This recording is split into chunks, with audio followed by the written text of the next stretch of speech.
Hello बच्चों, आज हम करेंगे प्रश्नावली 1.2 का छठा प्रश्न। व्याख्या कीजिए कि 7 गुणा 11 गुणा 13 प्लस 13 और 7 गुणा 6 गुणा 5 गुणा 4 गुणा 3 गुणा 2 गुणा 1 प्लस 5 प्लस 5 भाज्य संख्याएं क्यों हैं। ठीक है, इसको करने से पहले हम समझ लेते हैं कि भाज्य संख्याएं किन्हें कहते हैं। मान लो यहाँ पर कुछ संख्याएं दी हुई 2 3 4 5 6 7 8 9 10 11, ठीक है, ये कुछ संख्याएं हैं डैश डैश। अब इससे पहले आपने देखा था कि अभाज्य संख्याएं, अभाज्य मतलब प्राइम नंबर्स। अभाज्य संख्याएं किसे कहते हैं? प्राइम नंबर्स को। तो प्राइम नंबर्स क्या होते हैं? जो अपने ही नंबर से या एक से भाग होते हैं, विच आर डिविजिबल बाय 1 और itself are called prime numbers. ठीक है, तो जैसे यानी जो अपने ही टेबल में आते हैं, अपने ही पहाड़े में आते हैं, जैसे 2 3 5 7 11, ठीक है, 13 17, ऐसे हमने बताए थे अभाज्य संख्याएं। प्राइम नंबर्स क्या होते हैं? जो अपने ही पहाड़े में आते हैं। इनके जो गुणनखंड होते हैं वो खुद होते हैं अपनी संख्या। जैसे 5 का गुणनखंड क्या होगा? 5 होगा और 1 होगा, है ना। 7 का गुणनखंड भी 7 गुणा 1 होगा, ठीक है।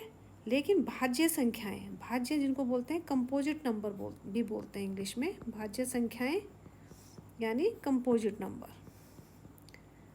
Composite numbers. तो ये होते हैं जिनके गुणनखंड संभव हों, यानी एक और अपनी संख्या के अलावा और भी उनके गुणनखंड हो। ठीक है, आप सीधे से समझ लो, जैसे आपके पास 4 है, 6 है, 8 है, ठीक है, 9 है, 12 10 है, 12 है। ये नंबर क्या है? कंपोजिट, भाज्य संख्याएं। क्यों है? क्योंकि 4 के गुणनखंड 2 गुणा 2 हैं। ठीक है, एक तो है ही, एक के अलावा और भी है। ठीक है, ऐसी 8 है, 8 के गुणनखंड 2 दूनी 4 दूनी 8, ये तो है ही, एक तो होगा ही होगा, लेकिन इसके अलावा और भी गुणनखंड हैं। यानी जिसके 12 है, 2 दूनी 4 3 12, यानी जिसके गुणनखंड संभव हो, कम से कम 2 गुणनखंड संभव हो। ठीक है, तो भाज्य संख्याएं क्या होती हैं? जिनके भाज्य संख्याएं क्या हुई? जिनके गुणनखंड संभव हो, जिनके गुणनखंड संभव होते हैं, गुणनखंड हो सकते हैं या संभव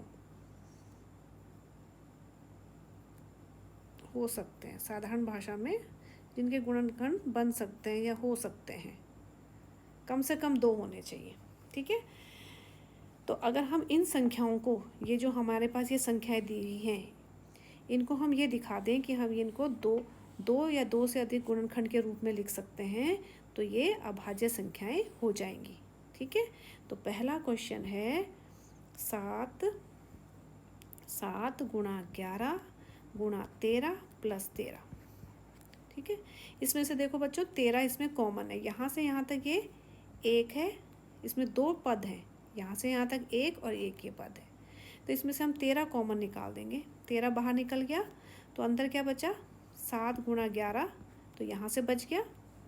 ठीक है, यहाँ से 7 गुणा 11 बच गया, और यहाँ से बाहर निकल गया, 13 बाहर निकल गया तो क्या बचेगा? 1, तो यहाँ से बच गया 1।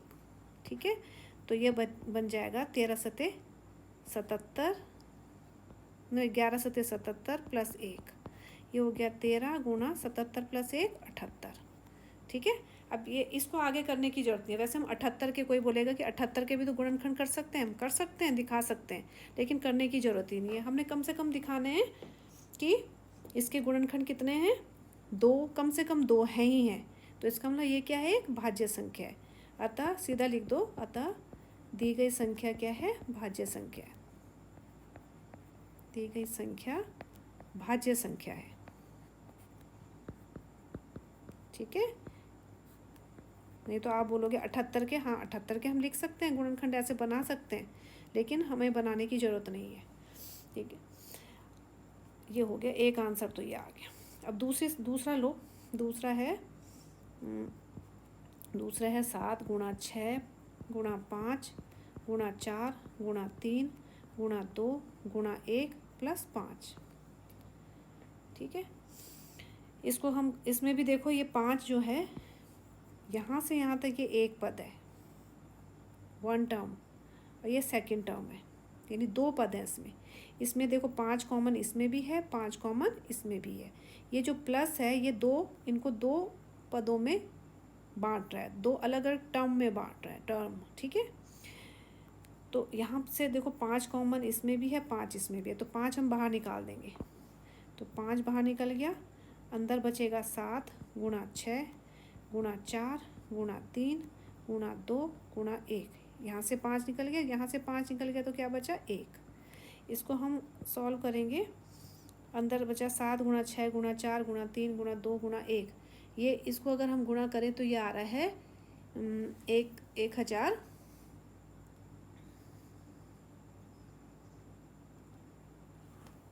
हाँ, अभी हमने किया था, तो इसको हम लिख देंगे, यहाँ पर तो 1 लिखेंगे, लेकिन अगर इनको गुणा करें तो यह जा रहा है, साक्षी के जो भी गुणा करके यह जाएगा।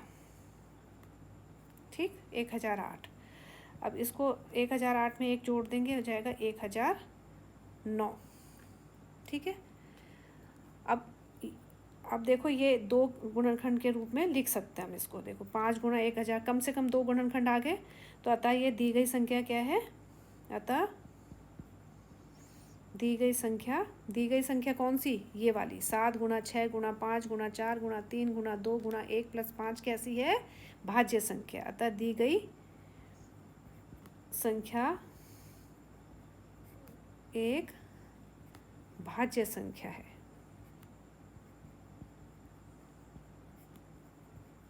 ठीक है, एक तरीका तो बच्चों ये है, ये आसान तरीका भी है। एक तरीका और है कि आप क्या करो, मैं बता देती हूँ थोड़ा सा, कि इसको 7 गुणा 11 गुणा 13 इसको गुणा करो, ये गुणा करके आएगा 1001 प्लस 13, यह जाएगा 1014। ठीक है, ठीक है, या एक तरीका देते हैं, अथवा ऐसे भी कर सकते हो कि 7 गुणा 11 गुणा 13 प्लस 13, ये किया, इसको हमने हल किया, ये हल करके आएगा 1001 प्लस 13 करके यह जाएगा 1014।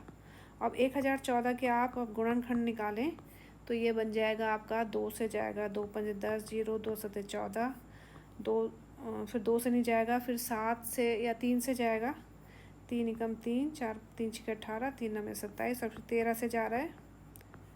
ठीक है, 13 से जा रहा है, तो इसके गुणनखंड बन गए 2 गुणा 3 गुणा 13 गुणा 13, और फिर आप लिख दोगे कि अतः, क्योंकि अभाज्य गुणनखंड के रूप में लिखा जा सकता है, अतः यह एक भाज्य संख्या है, ऐसे भी लिख सकते हो। इसके आगे आप खुद लिख देना जो मैं बोल रही हूँ, क्या लिखोगे, क्योंकि दी गई संख्या को अभाज्य गुणनखंड के रूप में लिखा जा सकता है, अतः यह एक भाज्य संख्या है। इस तरीके से भी कर सकते हो आप। तो 2 तरीके हैं, या इस तरीके से करो या फिर जो ऊपर मैंने बताया उससे भी कर सकते हैं। ओके, अब नेक्स्ट क्वेश्चन देखो बच्चों, ये नई बुक में है, जो नई बुक आई है एनसीईआरटी की, उसमें ये 8वां क्वेश्चन है। तो मैं 8वां क्वेश्चन करा रही हूँ।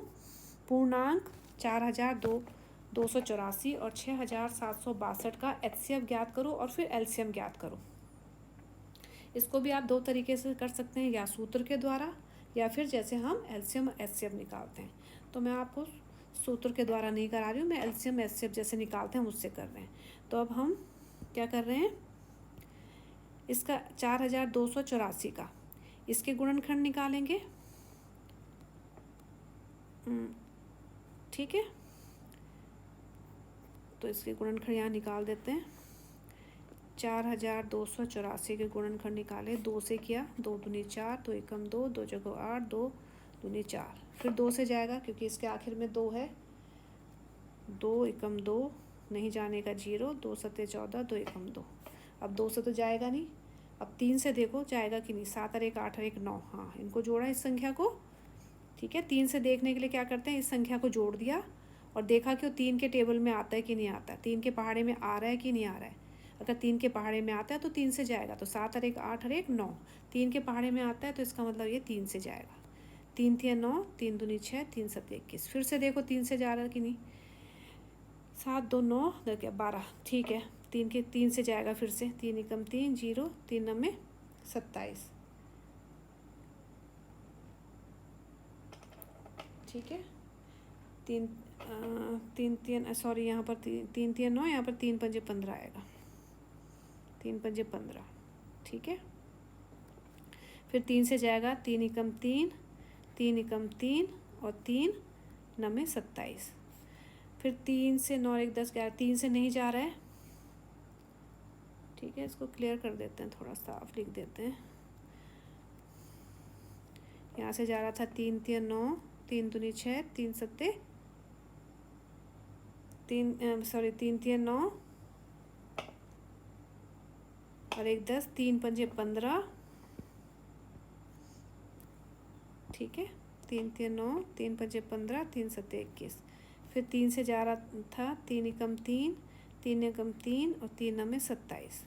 फिर देखो 3 से जा रहा है, नहीं जा रहा है, 9 1 10 11, 3 के पहाड़े में नहीं आता है, 3 से नहीं जाएगा। फिर 7 से देखो, 7 एकम 7, 7 7 49। फिर 17 से जा रहा है, 17 एक अभाज्य संख्या, 17 से ही जाएगा, ये आया।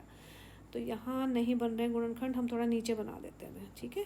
इसके गुणनखंड यहाँ पर लिख देते हैं साफ साफ। एक इसके गुणनखंड बन गए 2 गुणा 2 गुणा 3 गुणा 3 गुणा 7 गुणा 17, ठीक। अब दूसरी संख्या है 6762। इसके गुणनखंड देखो, 2 से जाएगा, 2 3 6, 2 3 6, 2 8 16, 2 एकम 2। अब 2 से तो जाएगा नहीं। अब 3 से देखें, 8 और 1 9, 10 11 12 13 14 15, ठीक है। 15 3 के पहाड़े में 3 से जाएगा, 3 एकम 3, 3 एकम 3, 3 दूनी 6, 3 7 21। फिर देखो 3 से जाएगा, 7 2 9 10 11 नहीं जाएगा।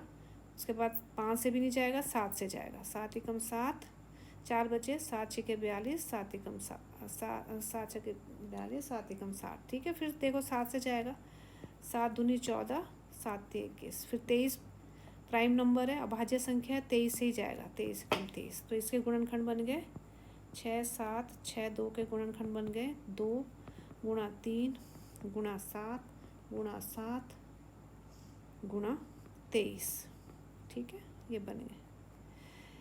अब इसको हम लिख सकते हैं 2 की घात 2 गुणा 3 की घात 2 गुणा 7 की घात 1 गुणा 17 की घात 1। इसको लिख सकते हैं 2 गुणा 3 गुणा 7 की घात 2 गुणा 23 की घात 1। अब एचसीएफ के लिए आपको बताया था, एचसीएफ के लिए हम क्या करेंगे, एचसीएफ के लिए हम देखेंगे इसमें कॉमन क्या है। देखो इसमें कॉमन है 2 3 और 7 कॉमन है, ठीक है। 7 इसमें भी है, 7 इसमें भी है, ठीक। तो एचसीएफ आ जाएगा आपका ये कॉमन, इसमें से ये 3 दोनों में है, ऐसे ये 7 जो है दोनों में है। तो आपका आ जाएगा 2 गुणा 3 गुणा 7। एचसीएफ आ गया 7 3 21 दूनी 42, ठीक है। 42 आपका आंसर आ गया, ये तो एचसीएफ आ गया। एलसीएम के लिए आपको बताया था, एलसीएम ज्ञात करने के लिए अधिकतम घात लेंगे। जो दोनों संख्याओं के गुणनखंड में, यानी 4284 और 6762 के गुणनखंड में जो संख्याएं आई हैं उनका अधिकतम गुणनखंड, जैसे ये है, जैसे ये है, क्या बोलते हैं, ये दोनों में है, लेकिन अधिकतम किस में है, ये तो हम ये लेंगे। 3 इसमें भी है, इसमें भी है, लेकिन अधिकतम कौन सी है, ये, तो हम ये लेंगे। 7 इसमें भी है, इसमें भी है, लेकिन अधिकतम कौन सी है, ये, तो हम ये लेंगे, ठीक है। उसके बाद 17 की घात 1 ही है, ये लेंगे, 23 ये लेंगे, ठीक।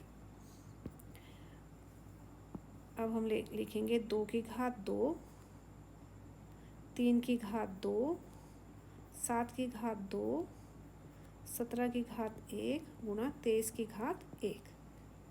ठीक है, ये लिखेंगे।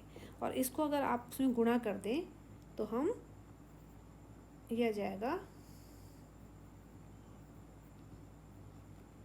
4। गुणा करके देख लेना, आपको आपके पास यही आएगा और ये आपका आंसर आ गया। ठीक है।